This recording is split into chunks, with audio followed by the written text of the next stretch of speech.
दो में रहता, मगर जो इन्होंने कहा, मैं मानता हूं कुछ चीजें मुस्लिमों में बहुत श्रेष्ठ हैं, इसे समझना चाहिए। जैसे हमारे यहां भाषाई विविधता है, उस विविधता को विभाजकता बनाया जा सकता है, मुस्लिमों में नहीं बनाया जा सकता। आपने कभी असदुद्दीन ओवैसी को नहीं सुना होगा, वो कहे मुझे तेलुगु में बोलना, उसके लिए लड़ रहा हूं। कभी महबूबा मुफ्ती नहीं कहेगी मुझे कश्मीरी में बोलना, उसके लिए मैं लड़ रहा हूं। कभी बदरुद्दीन अजमल नहीं कहेगा मैं असमिया के लिए लड़ रहा हूं। कभी मैं नहीं कहेगा मौलाना मदनी की मुझे तमिल के लिए लड़ना है। अब आइए बांग्लादेश निर्माण किस बात पे हुआ? भाषा पर हुआ। मैं बिल्कुल इसी पे बात लड़ रहे हैं। सऊदी अरेबिया लड़ता है। आपके पास आ रहा हूं, आपका पूरा ऑब्जर्वेशन और सवाल दूंगा। अरे होने दीजिए, पूरी बात हो जाने दीजिए, राहुल जी की बात हो जाने दीजिए। आ रहा हूं, मत होइए। और मैं अच्छी बात बता रहा हूं, मुस्लिमों में एक और बात है, आप उनके अंदर किसी प्रकार का भेदभाव नहीं पैदा कर सकते। वो कम्युनिस्ट है, अमीर गरीब को नहीं लड़ा सकते। 57 में से एक मुस्लिम देश कम्युनिस्ट नहीं हो पाया। आइए हमारे यहां लड़ा सकते हैं।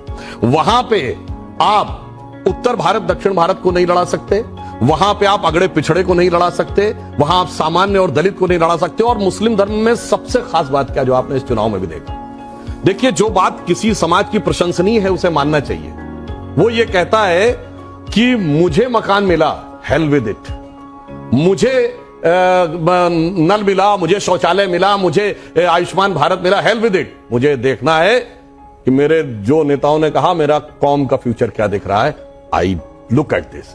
हिंदुओं में क्या हुआ, उन्होंने कहा अरे हमारा फ्यूचर क्या होगा, हेल विद इट, मुझे ये मिला। तो हिंदुओं की सोच व्यक्तिगत हो गई, मुस्लिमों की सोच समष्टिगत हो गई। जो समष्टि के लिए यानी पूरी टीम भावना से खेलता है। हरियाणा के दिल्ली के नतीजों के बाद भी ये कह रहे हैं। मैं सुनिए बता रहा हूं क्यों। जैसे अब आपने बड़ी अच्छी बात कही, हरियाणा में सबसे बड़ी जीत कहां मिली? ममन खां जीते 98,000 से, हुड्डा जी जीते 70,000 से। लोकसभा में सबसे बड़ी जीत कहां मिली? असम के धुबरी में रकीबुल हसन 10,25,000 से, और राहुल गांधी 3,62,000 से। क्यों?